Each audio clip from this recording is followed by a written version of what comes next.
Shalom, peuple de Dieu. Nous sommes le centre évangélique de Paix de la Loire. Nous sommes situés au 10 Chemin 42 Saint-Étienne.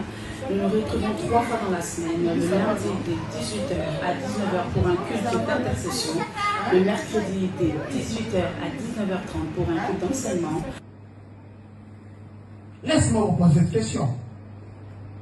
Depuis que tu viens auprès de Dieu, le problème que tu t'es approché auprès de Dieu, est-ce qu'il a trouvé une solution? Pour Dieu, il sait ce qu'il peut dire à l'homme. Parce qu'il est égal à Dieu, il est aussi égal à l'homme. Amen. Voilà pourquoi il doit être le seul et l'unique intermédiaire. Amen. Amen. Parce qu'il sait, bien-aimé, peser de tous les deux côtés nos souffrances ou il sait aussi peser ou nous faire comprendre le cœur de Dieu. Amen. Amen. Donc voilà pourquoi Jésus-Christ, il est le seul et l'unique intermédiaire qui peut être entre nous et le Père. Amen. Amen. Et nous n'avons pas d'autre, car il n'y a que lui qui peut, bien aimé, intervenir dans cette dimension-là. Alléluia. Amen.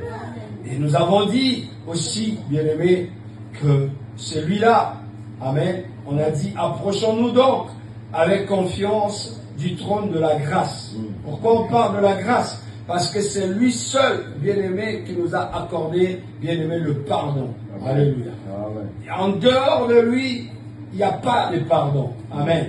Amen. Alléluia. Amen. Et je vous rappelle de ce jour, quand il prenait le repas avec les disciples, quand leur donnant cette coupe, il a dit, voici le sang, mon sang de la nouvelle alliance. Il dit, le sang qui ôte le péché du monde. Amen. Amen. Et je voudrais vous rappeler encore une chose, que vous allez voir que les pharisiens avaient des problèmes avec lui parce que lui, il pouvait pardonner les péchés. Aucun prophète n'a pardonné le péché des hommes.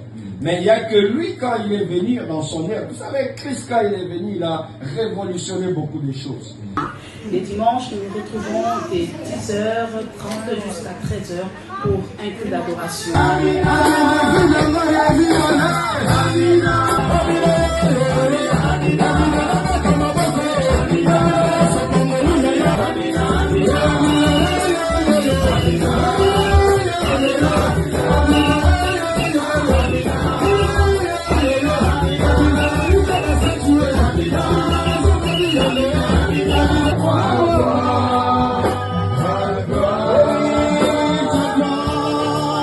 Chez nous à la maison, ni poisson, ni rien.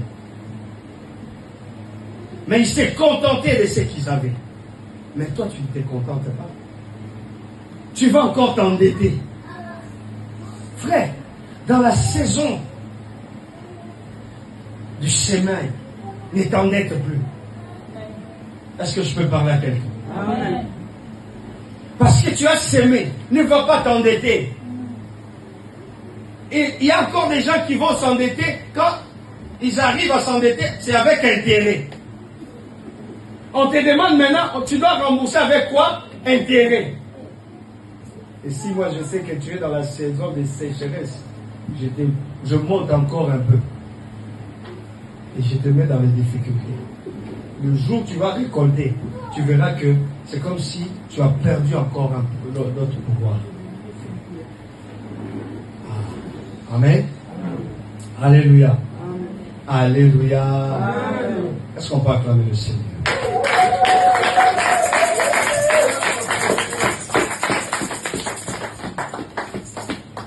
Frères, sœurs dans le Seigneur,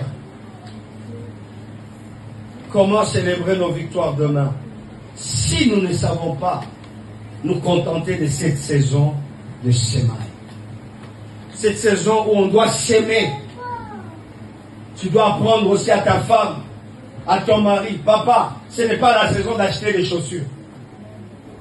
Ce n'est pas la saison d'acheter le make-up. Si on va te voir comme tu vas venir comme ça, même si les gens à l'église te voient, maman, ce dernier cas tu ne te maquilles pas, dis-lui c'est la saison de la semaille. Alléluia. Même si tu vas me voir, tu me vois avec cette costume, tu me vois encore avec ça dimanche, après dimanche, un mois. Sache-le bien que l'évangéliste est dans la saison pour demain. Amen. Alléluia. Adoration. Que le Seigneur nous bénisse. Vous êtes